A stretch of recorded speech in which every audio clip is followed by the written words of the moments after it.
It is my pleasure to welcome back Anita Frederick from earlier today. This panel is going to be called IRB Relationships and What Works. So we're very fortunate to have Anita Frederick back again today, as well as Dr. Mafani Mango from Sitting Bull College.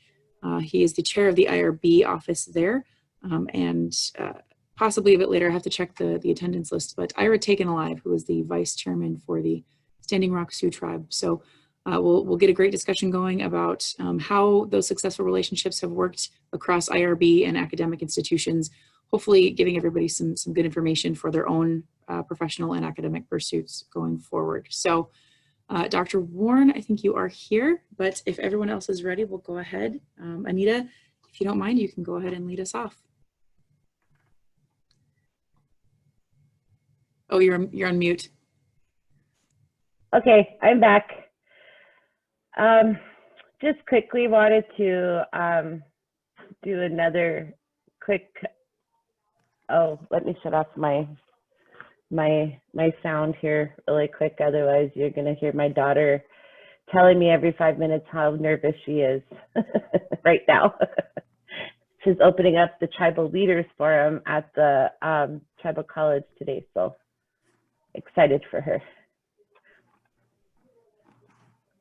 So just really quick again, my name's Anita Frederick and I'm the president of Tribal Nations Research Group, and I'm also the Tribal Research Director for the Turtle Mountain Band of Chippewa Indians. I've been with Tribal Nations Research Group since the beginning, which was in 2013. And quickly, I just think it's important that the group kind of understand the Research Review Board development process for Turtle Mountain. We're a little bit different, and then I'm sure Mafani will have kind of the similar type of instances. I think they've been in, they actually had a review board before us and then kind of have restarted that review board later on. So TNRG was actually established in 2013, and our initial charge was to serve as the research oversight for the tribe.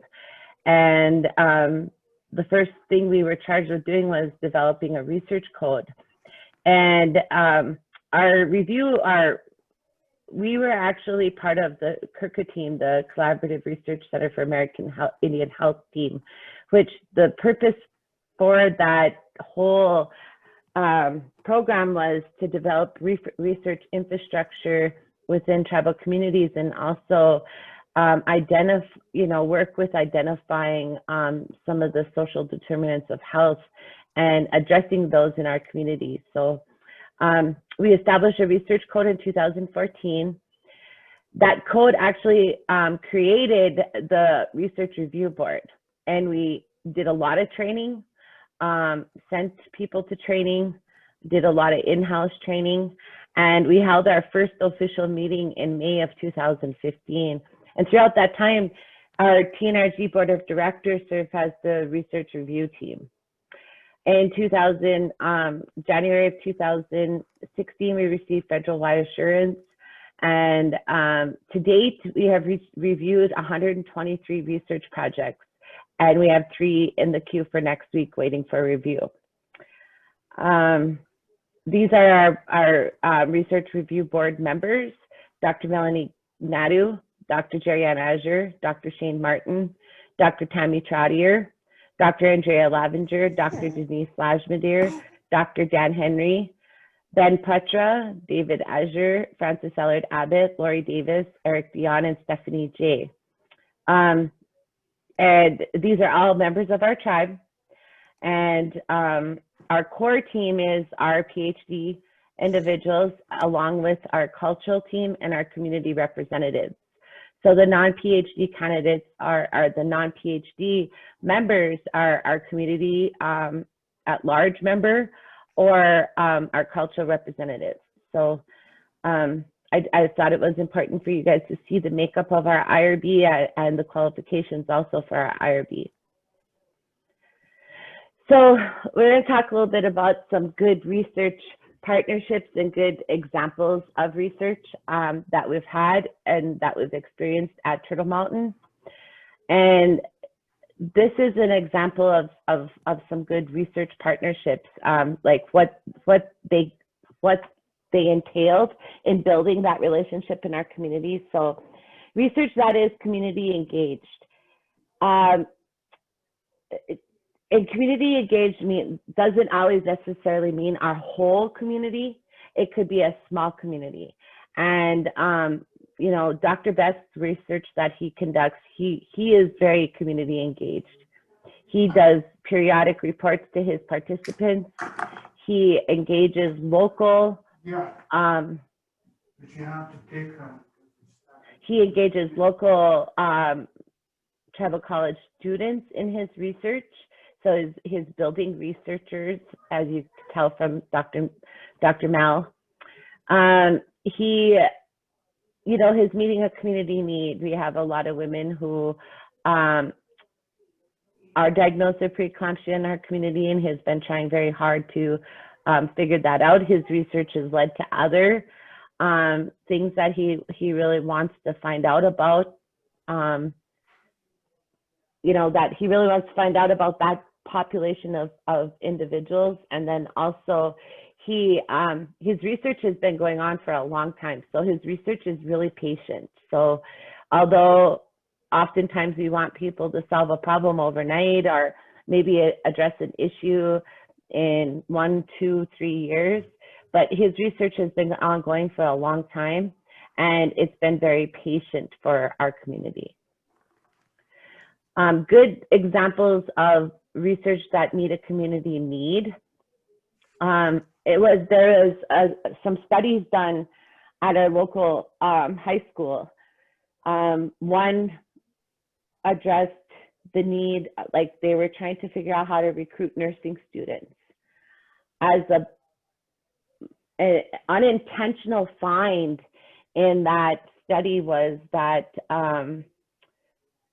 it was found that students didn't feel like they were part of the community, that they had no direction, that they hadn't, like they had nowhere to go. Like, we could go and get our high school diploma, we could go on to college, but where do we go after that? Like, we want to live in our community, but there's no jobs. We're not sure if we want to be at the local college, our university. So that prompted our tribal college to kind of look at ways that they could do things a little bit different in recruiting, maybe adapt some different programs that they may want to offer, those types of things. So it was like an unintentional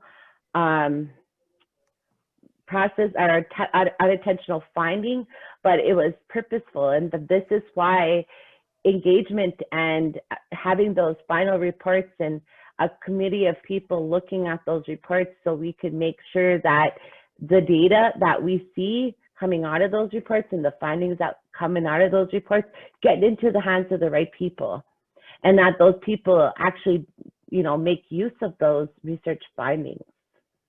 So that was an excellent opportunity for both the researcher and our community. I would say that research that is really considerate has been a partnership with, and that study actually came out of the University of North Dakota State University. And it was a local tribal member who was working alongside the principal investigator on that, and she's also with North Dakota State University. So research that is really considerate. A lot of times, like recently, we'll see that the federal government has been giving contracts for huge evaluation projects that are research projects. And NORC has a lot of those a lot of those evaluation contracts. And I believe those are funded through the health programs, health opportunity programs. And one of the things that they have been excellent about is maintaining data agreements and data sharing agreements and data use agreements. And also just really being respectful of the data that they're collecting.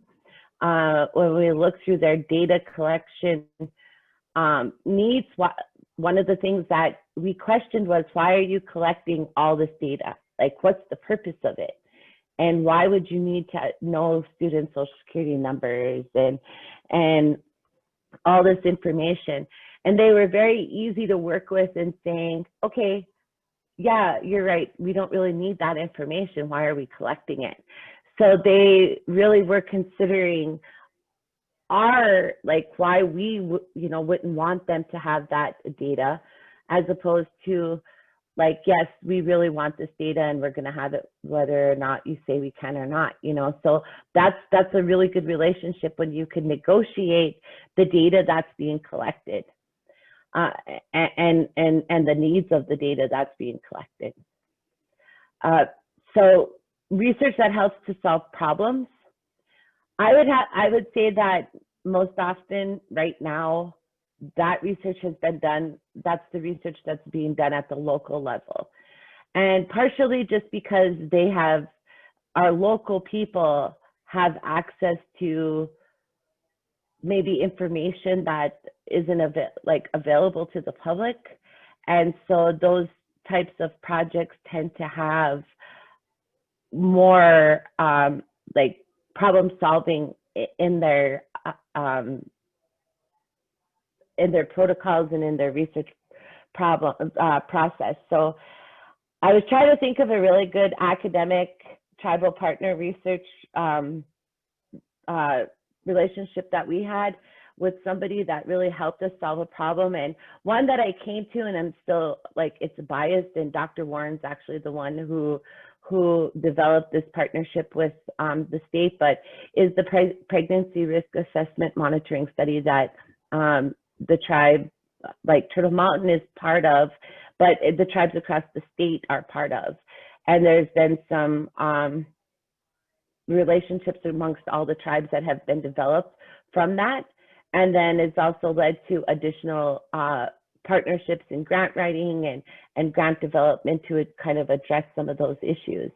So although it really wasn't a full-blown on tribe college and university college or university partnership with the Research Review Board, it was an organization that was at a college and university that kind of brought us all together and to define a problem and try to figure out how we're going to get the data to really address that issue in our communities. So those are really some of my examples.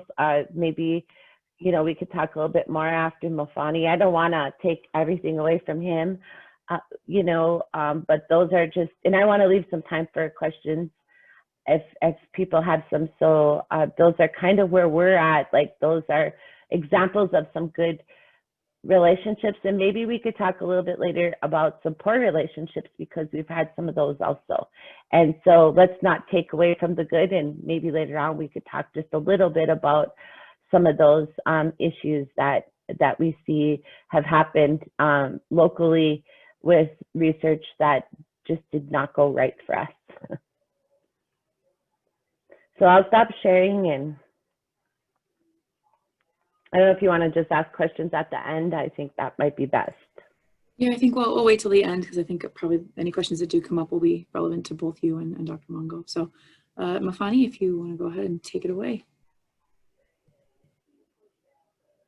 Okay, good afternoon, and as mentioned, my name is Mafani Mongo, and I am the IRB chair for Sitting Bull College, and also concurrently I would say IRB chair for Standing Rock Sioux Reservation. I have a PowerPoint I will share with you, a quick PowerPoint that will basically give you guys a guide to, I suppose I should have made it viewable in another format. Can that be seen? The full PowerPoint, not the side bars or stuff? Yep, it's fine. Yep, you're good. Okay, So before I go on with my PowerPoint, maybe I should introduce myself and talk a little bit about my background. So as I mentioned earlier, my name is Mafani Ndivamongo. I am originally from Cameroon. Cameroon is in West Central Africa. I came to the United States about, I want to say, 21 years ago. And I went to school at North Dakota State University, where I got my doctorate degree under the vet micro program. So I moved to Standing Rock, Sitting Bull College as a graduate postdoc teaching intern. And originally my intentions were, spend a semester there and, move after a semester, get a job at a mainstream institution. And the reason why I bring this forward is because it has a lot to do with a lot of the work I have been doing at Sitting Bull College, especially when it comes to research compliance. So at Sitting Bull College, I found all of these opportunities. You look at an institution that has so much potential to grow. You look at a community that has a lot to give, that has a lot of potential. And then you realize there is a lot of people who need to come together, who have all these skills, who have all these really right intentions to make to build a structure that will essentially make research, make community progress, make community development a possibility. And I include the word community development in this because research, at least from my perspective, should eventually lead to community development. Research should, the results of your research should actually benefit the community in more ways than one. If you cannot find solutions to community problems, if you cannot help the community grow, then I really do not see the place of research in communities that are, need help or assistance or need partners that will help in their development. So let's fast forward, and that brings me to the IRB. The IRB at Standing Rock or at Sitting Bull College was created about, I want to say 12 years ago. I have been the IRB chair for almost 10 years now. And, our main intent was originally to oversee research protocols for our students at Sitting Bull College. Our students were doing a lot of research, we're doing a lot of presentations, and our faculty, who were beginning to have PhDs, were also applying for grants. And one of the things we realized was, okay, the process requires that you meet a lot of compliance in the area of research. And we realized we did not have any of those structures. Our president, Dr. Laura Vermillion, brought this whole issue to Tribal Council, and Tribal Council decided to give us the authorization to start an IRB, and in that process also gave us the permission to represent the tribe on any matters that involve research, IRB, human protection, and a number of those things. And so my presentation today is going to focus on why this whole concept of the IRB is important. I know it's a federal structure, but from a community perspective, I know Dr. Fredericks has talked a lot about why community participation is very important, why the community must be actively involved in this process. And I'm going to go in that direction also because we honestly feel it's the best way in which you can conduct research. So some of the things we look at, right, when we talk about research and the IRB process or any other compliance process, when it comes to research, we're looking at tribal research ownership. We're talking about information. The information you gather for your research technically should belong to the tribe or to the community. We are talking about what your research really is all about, right? We want every research that is conducted on Standing Rock, at least, and I believe is the same in most tribal communities, to focus on community priorities. You know, community priorities are very important. You know, there's no reason, for example, and this is just an off-the-cuff example, there's no reason, for example, to study space dust on Standing Rock. And space dust is because of the NASA and everything, but there's no reason to study space dust on Standing Rock when we have other important priorities in the community. And usually we have found out that understanding the priorities of a community usually involves talking to the community, you know. The other thing about tribal ownership is also defining research in the community. How do community members define research?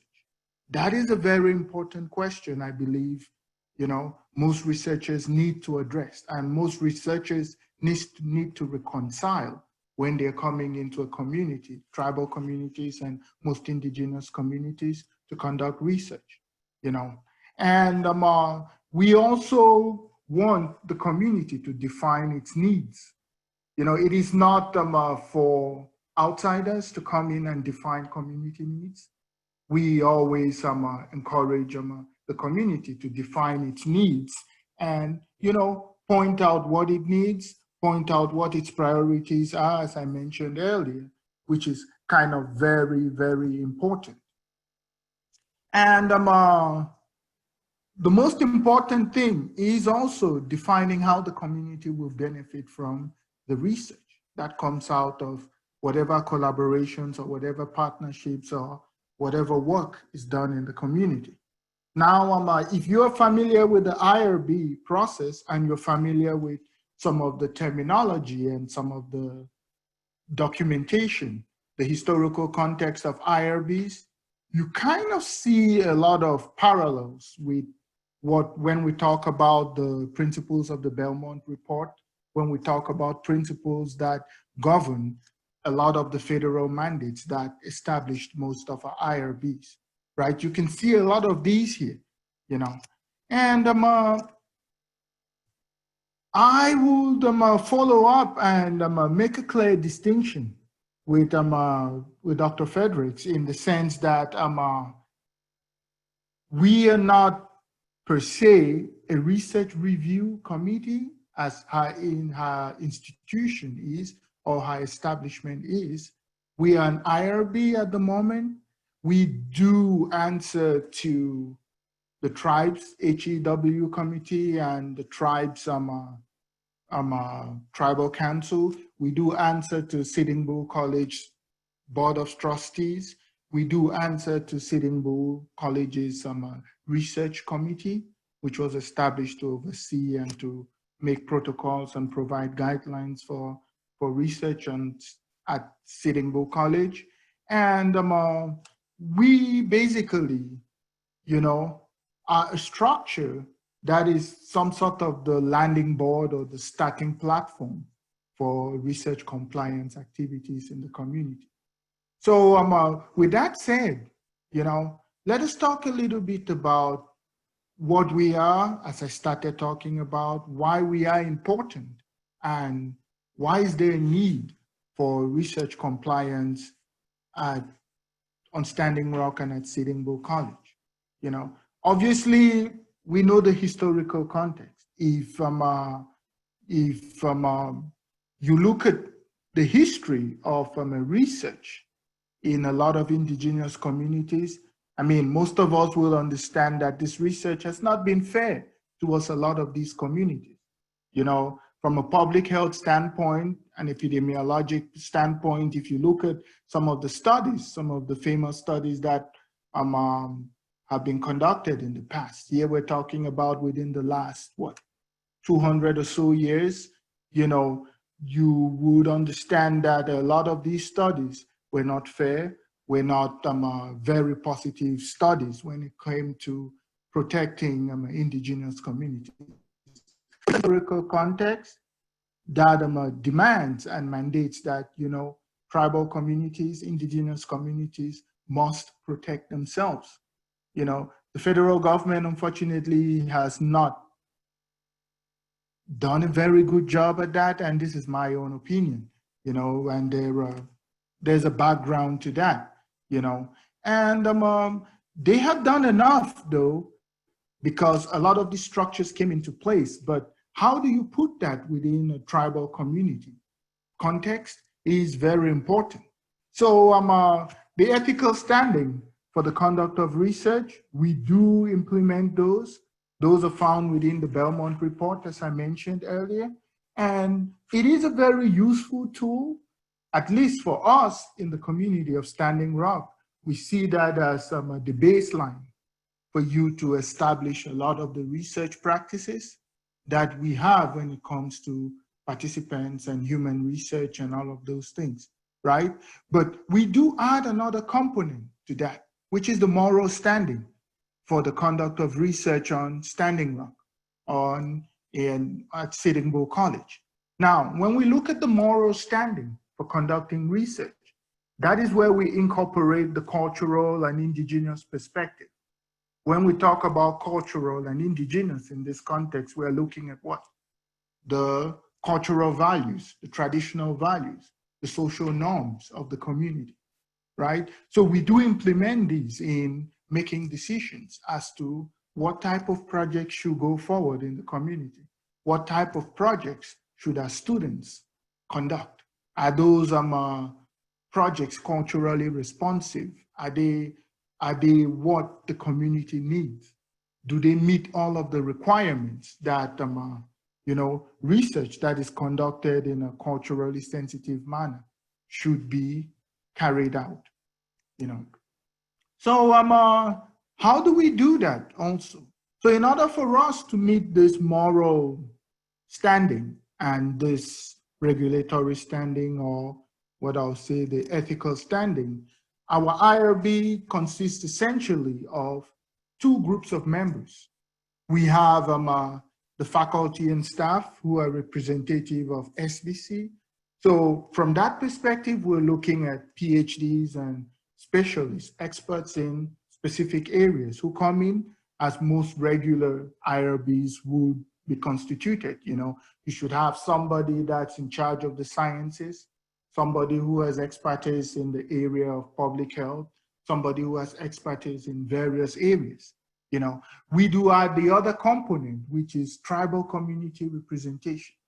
We have tribal members who are part of our committee.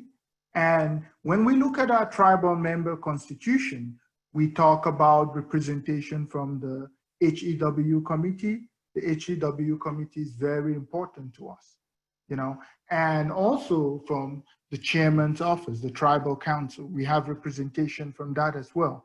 Then we have representation from the local schools, the K-12 institutions on Standing Rock. We have representations from the Department of Health, Tribal Health, and we have representations from other entities from the community, such as the Tribal EPA and the elderly programs, the nutrition for the elderly, as you say, and other institutions in our community. Then we also give representation to lay community members so that we can get these perspectives. And we tend to get advice on who these members should be, who the knowledgeable members are, who can bring in solid perspectives, who can bring in, wisdom and, wise counsel to whatever decisions that we make, So with that said, we do the regular reviews. We go through the whole process, follow the required rules, and we add these moral rules to how we make determinations of what project should be approved. So far, we go through the exempt review process, we do the expedited review, we do the regular review, right? And if you notice, the exempt review, I said there is always a tribal consideration to that review process. We seldom approve exempt reviews because of the nature of research that we see occurring in our community. There is always some impact. Because there is always some impact, there is always this reluctance to approve exempt reviews. And from an academic and a research perspective, as a researcher myself, I would say, any research that is able to pass a regular review is as good as any review or full review, if you want. We use our federal guidelines, as I mentioned, as minimum standards, and we do add additional standards which come from the moral or the tribal and community perspective. So as has been mentioned before, Dr. Fredericks talked about the review committee. SBC or Standing Rock is in the process of still establishing one of those. I know Dr. Fredericks' institution was called in a couple of years ago, to help us with that process. And we're slowly building on that, But at the current moment, we do have the IRB, which is active. The IRB, basically based on our tribal mandate, oversees a lot of the work which goes on Standing Rock. So both of these are necessary.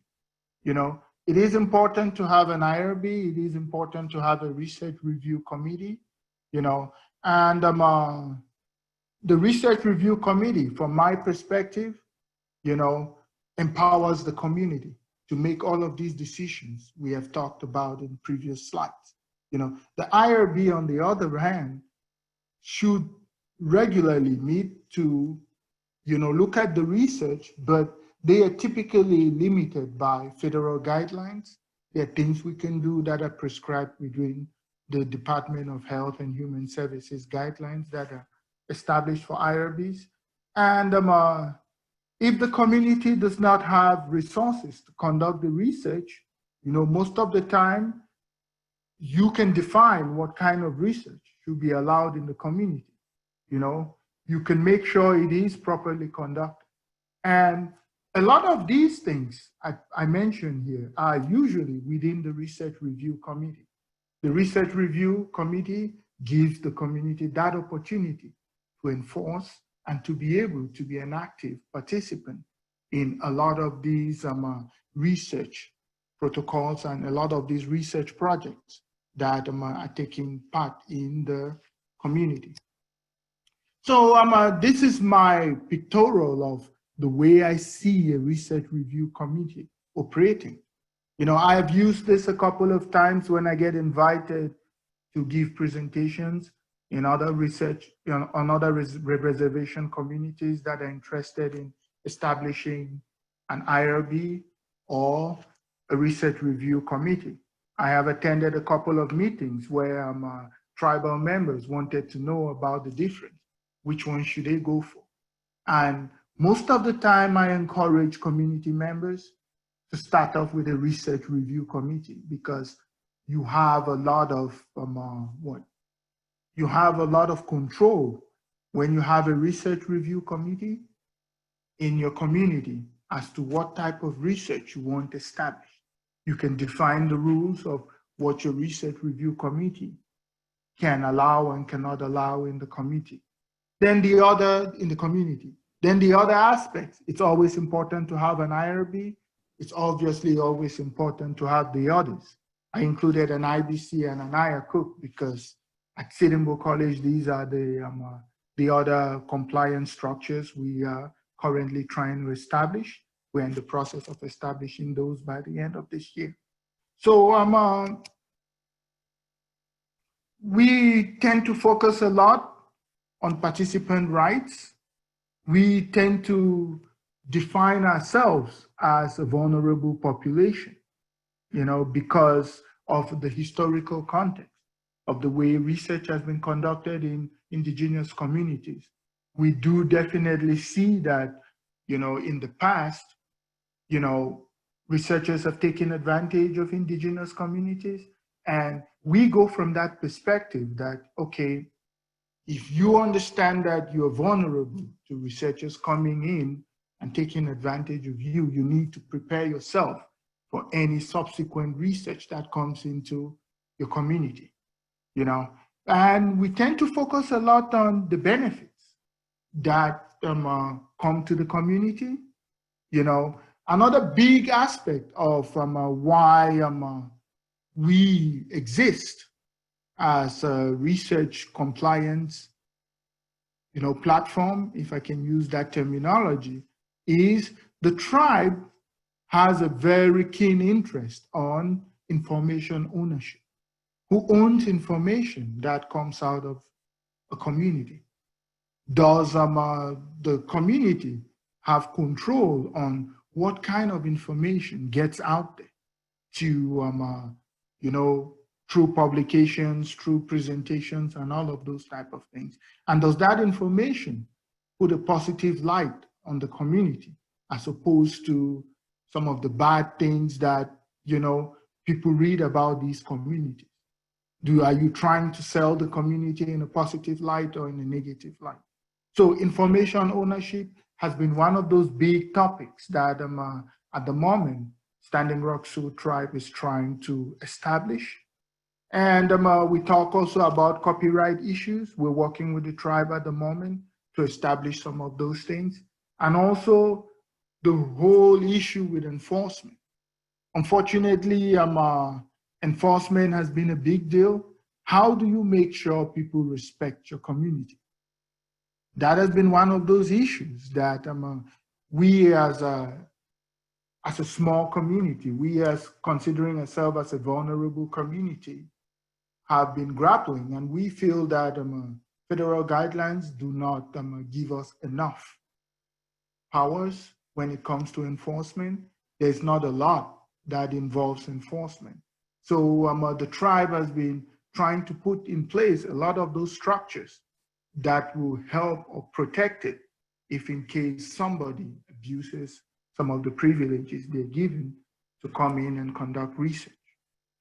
So oops, sorry about that. So this is basically the research policy for SBC and Standing Rock Sioux Tribe, which you will find that in it's on the tribe's website. It's also in the education code, and we basically provide this to everybody so that they understand our role and they understand what the tribe sees as a lot of that. I don't think this has been updated, but so Research Act sponsored by Sitting Bull College and Standing Rock Reservation will be well designed and properly executed. All researchers will abide by ethical principles of respect for persons, beneficence, and justice. That is the Belmont Report, the federal guidelines. All researchers will respect the culture of the residents of Standing Rock Reservation when designing and carrying out sponsored or proposed research. Here we're looking at that moral standing, right? All researchers will follow the guidelines and procedures for protection of human subjects outlined by SBC and Standing Rock Sioux Tribe and carried out by Institutional Review Board at the IRB.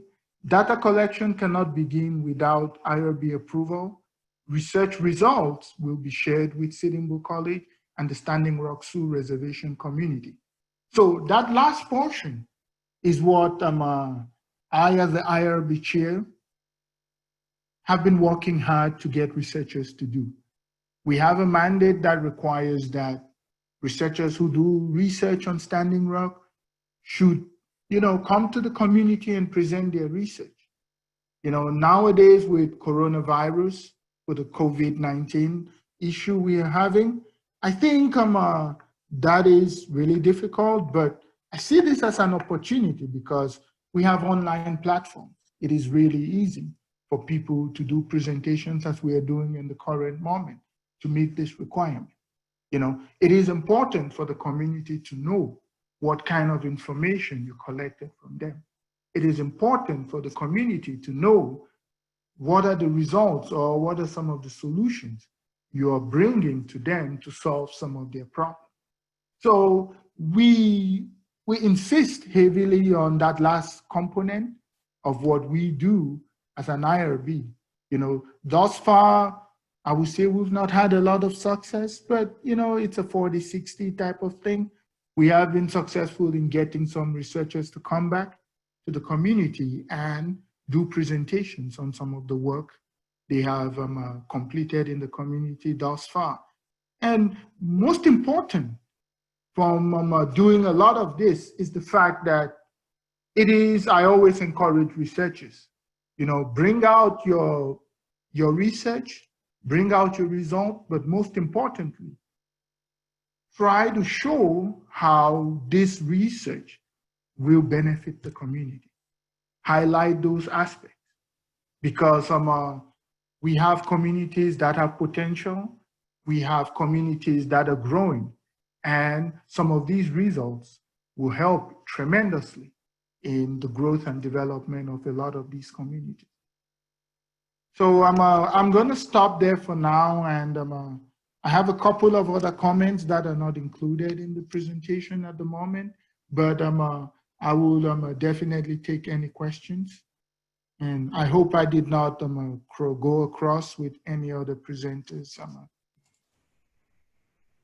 Oh, thank you both so much. It looks like we don't have Ira taken alive yet, so this is a perfect opportunity to take some questions. So if anybody has anything.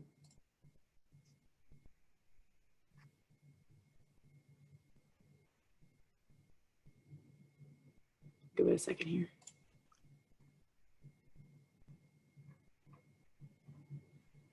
You know, I think it's always questions. Oh, go ahead, Arun.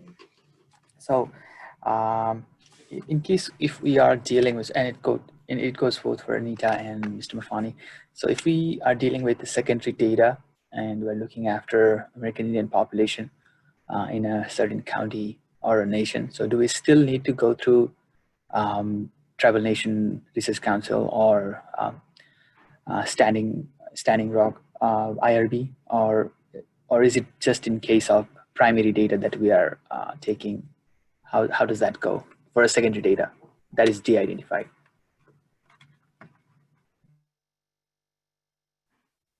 Anita, you want to go first, or should I?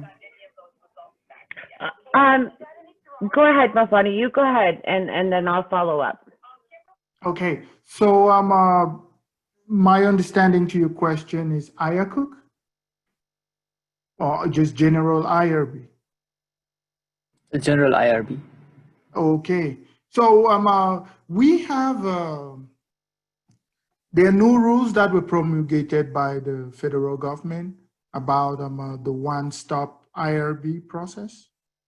And I probably need to explain that. So we have these new rules that were established that that said you do not really need more than one IRB, right? A lot of tribal communities opposed these rules because we felt like it made us risky.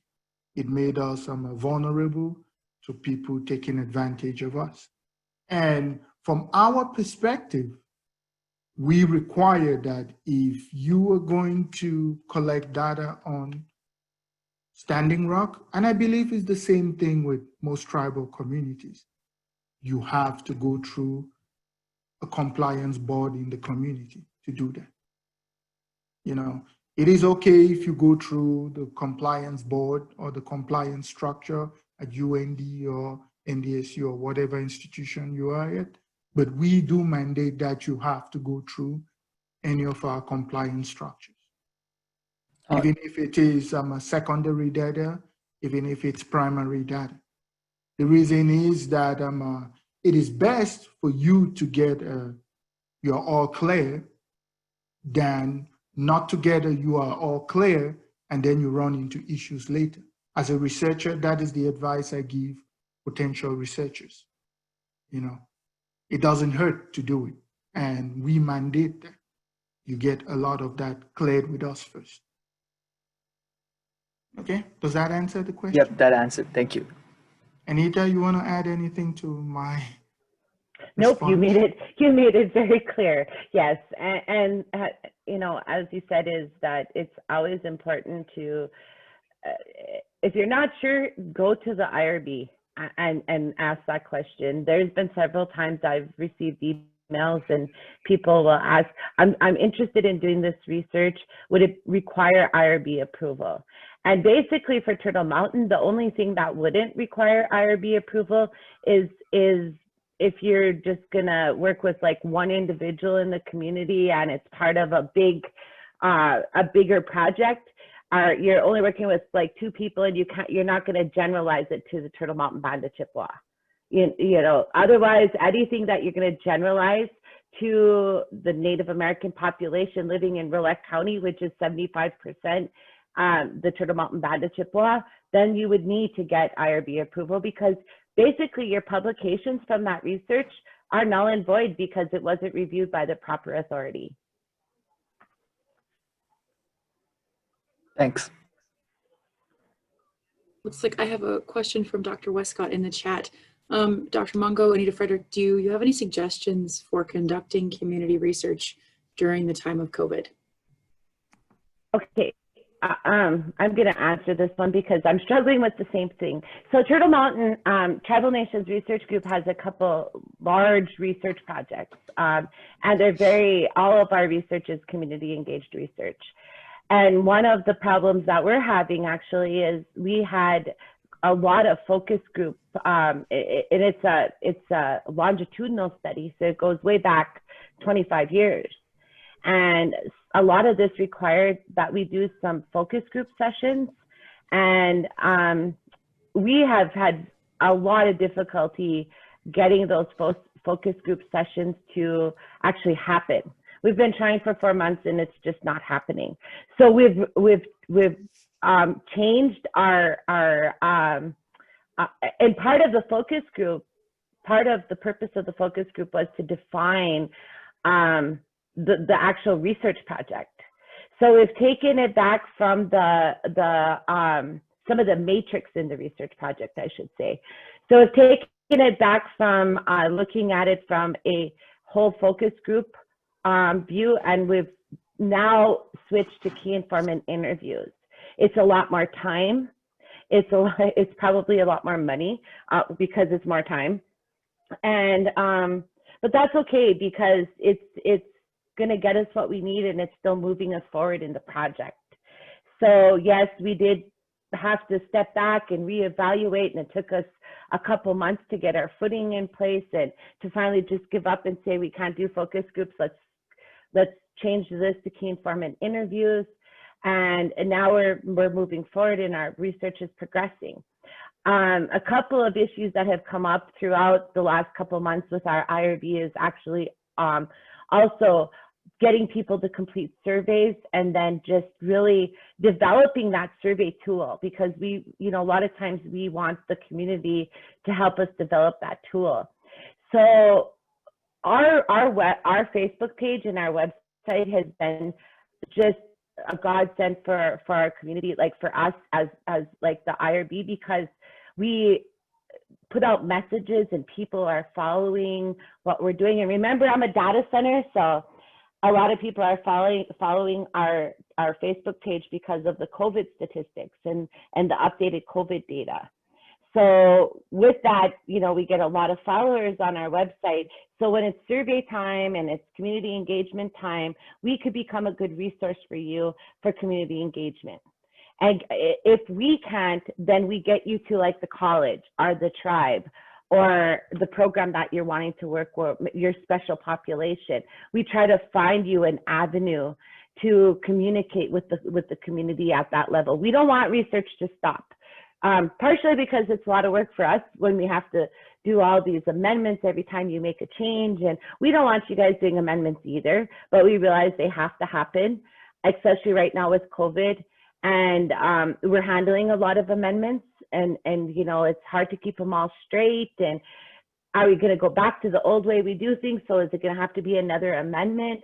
So it's really defining what has to go back through the board, and really our goal is just ultimately to help you guys fulfill your research objectives. And we try whatever we can to really engage you guys with the community. And we could be a little bit different than what another IRB is willing to put forth, but I'm pretty sure Sitting Bull is willing to put forth a lot of the same effort. I know United Tribes has been doing a lot of that also, and so has MHA Nation. They've kind of started an ad hoc IRB at their local college. So everybody's kind of really been trying to get everybody through the process. So reach out. That's my suggestion, is reach out to the tribe that you're trying to work with. And be patient with them, because they are handling multiple things right now, because a lot of us are asked to do things at our local level. Also, like for TNRG, we've been asked to do a lot of surveys and a lot of data analysis on COVID. So we're super busy with like all working from home most of the time, and just minimal staff in the office every day. Sometimes things aren't answered like within my 5 minutes. I usually answer everybody, so they get a little impatient with me. All right, thanks, Anita. I just wanted to say, you know, we're doing a lot of research in tobacco, and some of those surveys are really complicated. You can't really mail it out. So to do random samples safely, you know, it's tricky to try and find places where people can come and have an appointment, but it's been cleaned, and, you know, it's a nightmare. And we've got to be safe, but, you know, is it better just to shelve it for a while? And I think I remember your research project, and I think one of the things that could really help you is also one of the other, we recommended maybe a contact website where people can self-identify themselves to you, and you could maybe come back to the review board and say, can I do a over the phone interview? And is that even something that's allowable? Or an over the phone survey, is that something that's even allowable? And we'd look that up and make sure that we're meeting the needs. But any way that we can help, we sure definitely would like to help you. I know of one research project that kind of did a secured portal where people can submit their names and that they would like to participate in the research. It was like a recruitment effort. And then the portal was scrambled, like the names are scrambled, and it was given a number. I know it's not all super unidentifiable, but a lot of it when you're doing focus groups and community research is not it's already identifiable information anyway. It's really how you report that information later on is what's important. You know, that the people can't be identifiable in what you're reporting. And it may require some consent changes and those types of things, but we try our best to help you guys move forward. If I may add to what Anita just mentioned, you know, she talked about two very important points, amendments and coming in for amendments. We see a lot of those at the moment in Standing Rock, and, you know, having to do things a little different, the patients and everything. One of the things we try to add on to this is, for example, for us, we have had especially academic research, thesis and dissertation type research, with these researchers coming back to us and saying, well, our institution has gone online and we do not allow, they do not allow us to contact people directly. So what are my options?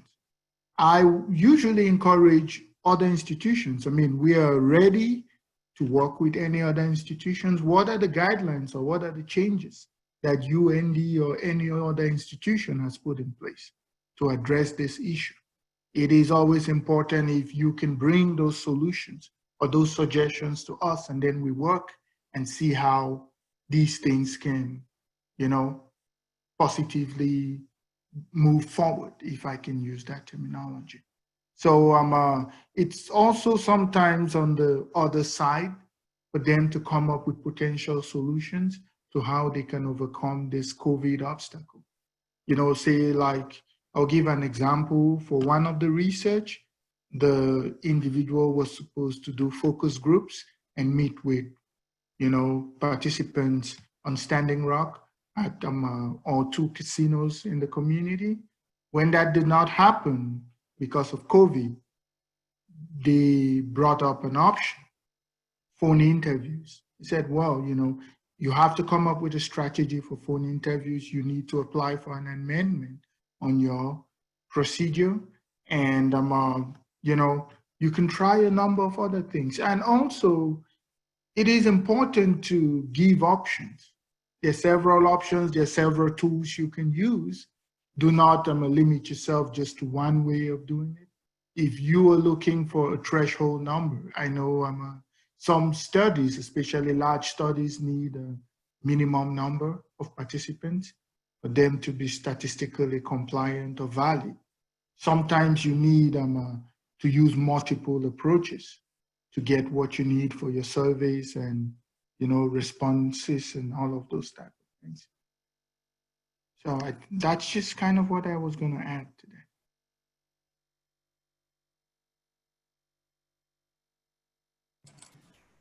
Thank you both. Are there any other questions for Anita or for Mafani? I see Jack raising her hand. You have. Oh, Jackie? Oh, sure, go ahead.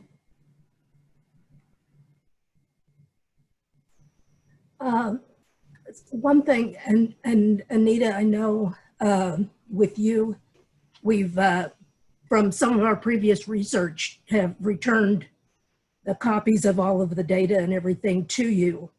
So going back to the question about secondary data analysis, if someone was wanting to look at some particular variables around something, could they come to you and ask if you have anything like that from any of that previously collected data that they could make use of?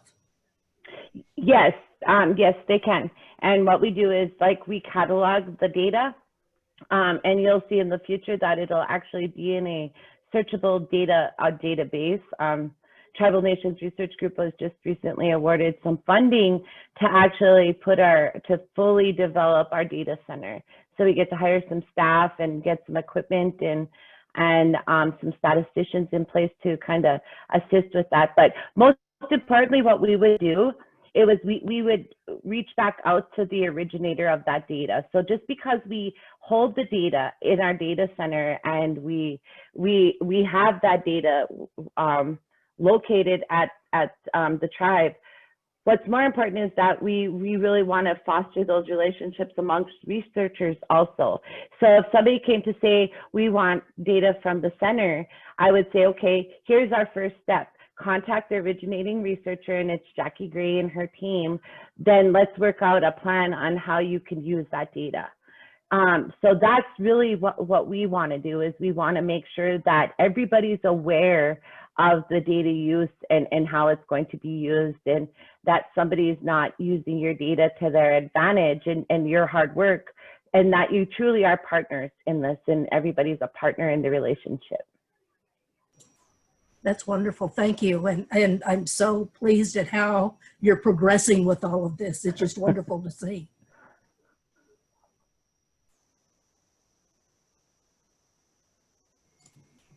Okay. Well, unless there are other questions, I'm looking through the attendance list right now. I think that just about brings us up to our next discussion.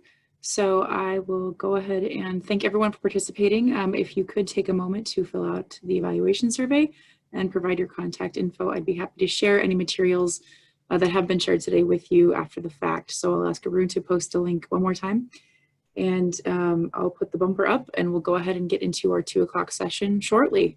Thank you so much, everybody. I really appreciate it. And I wanted to also thank Dr. Mongo and also Anita Frederick for their sharing their time and their wisdom and experience with us. This is incredibly valuable discussion, and just so wonderful to have both of you as partners as we move forward in promoting culturally relevant and meaningful research. So thank you again so much for participating. Thank you for having us. Yeah. Thank you for having us. Very good. So it's amazing because we're exactly right on time. That never happens, but anyway.